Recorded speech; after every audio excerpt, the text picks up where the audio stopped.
Mr. Ministers, ladies and gentlemen, first of all, I would like to commend Iceland for this highly topical and timely initiative as chairing the Nordic Council of Ministers in 2014.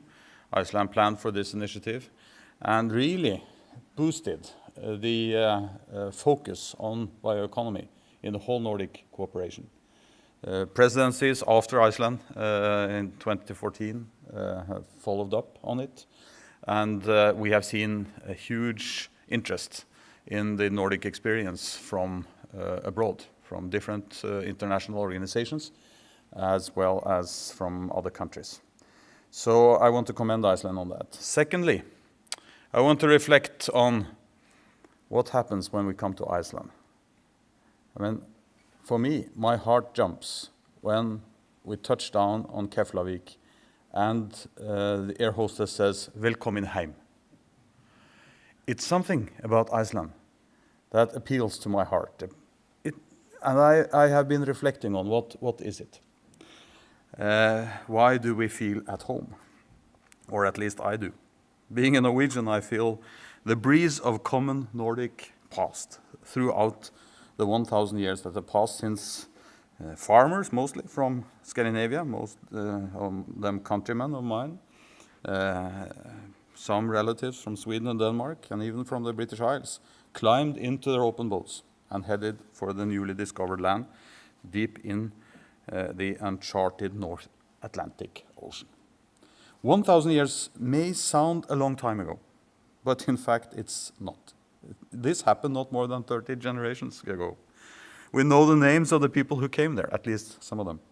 We know the names of the places they came from, at least some of them. And maybe most importantly, we know some of their motives for coming. They were looking for resources, natural resources, bio-resources, we would say today.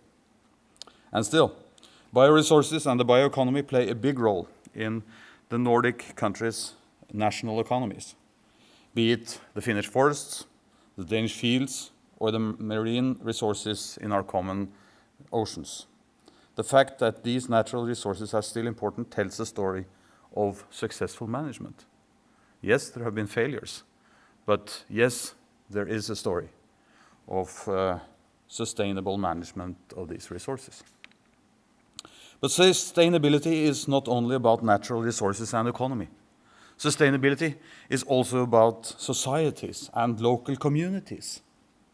Technological development and globalization has put a huge pressure on many of these local communities and local economies. Too many places, abundant resources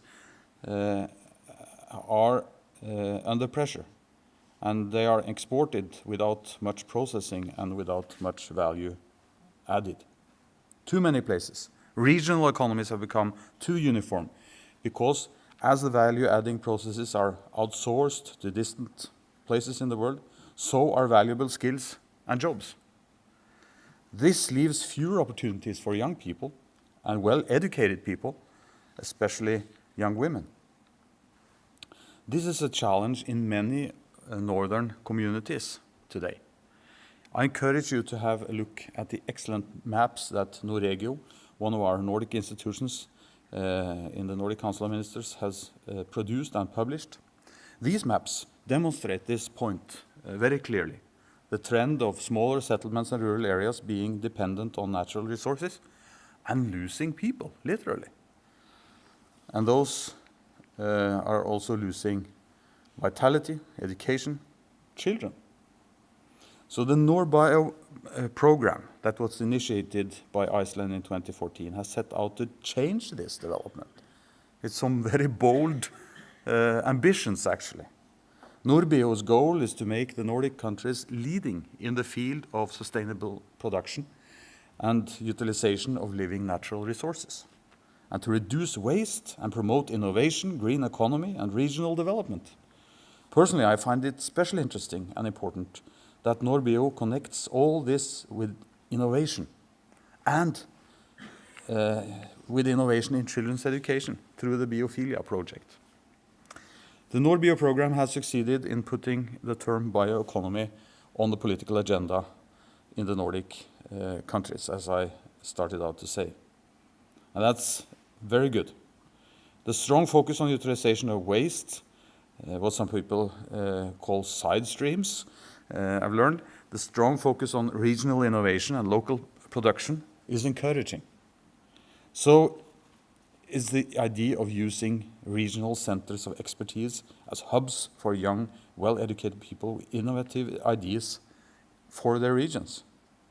With our societies depending so heavily on natural resources, the bioeconomy is a natural framework for our strategies and policies in the Nordic countries. Since the start of the NordBio program, other Nordic actors have followed suit. We are in the midst of reforming the Nordic cooperation. And one of the ideas is to have all these different institutions that we have working together on some strategic areas. And I'm very happy to report that in the area of bioeconomy, I think this is really happening. Nordforsk, our common research fund, has launched a large program, about 90 million Norwegian kroner, with the aim to stimulate and develop the transition to a society based on bioeconomy in the Nordic countries. And Norregio, I mentioned, Nordic Innovation, another institution focusing on innovation, as the name says, Nordgen, focusing on being good treasures for the genetic resources, and other Nordic institutions have initiated various projects under the bioeconomy umbrella. Well done. The last initiative of the NordBio program, the Nordic Bioeconomy Panel, is expected to deliver a proposal for a common Nordic bioeconomy strategy already next spring. I know you're working on it. Also, very much in line with the reform process in the Nordic Council of Ministers, where we not only want to launch interesting projects and have interesting conferences and look at interesting examples of project results and maybe have a good report, but taking those results into policy development to the benefit of the Nordic countries and beyond the Nordic region. That's exactly what is happening here, and you are a part of it as we speak. So, ladies and gentlemen, I look forward to the program today. Minding the future is something we all need to do more of. I also hope that you will enjoy the conference and your stay in Iceland, as the minister said. My countrymen, who came here 30 generations ago, liked it so much that they never left. Unlike them, I need to leave, but I intend to come back. I always like to come back, just for the feeling of that heart jumping when I touch down on Keflavik Airport and are greeted like it's become a tradition to do. But I look forward to see the results of the NordBio program implemented, both here in Iceland and in the other Nordic countries, through the new strategy. And you should also know there is a demand outside of the Nordic region for our input, for our experiences, for our solutions. And the Nordic prime ministers have launched a new initiative now, which is focusing on Nordic solutions to global challenges. This plays directly into that type of initiative. Not that we want to travel around and tell the world that we have solved it all and we have all the solutions, but humbly we want to contribute with our experiences from our very specific part of the world. And I wish you all the best in following up. If the follow-up is as good as the start, I think we can really look for something very interesting happening in the future. Thank you very much and good luck.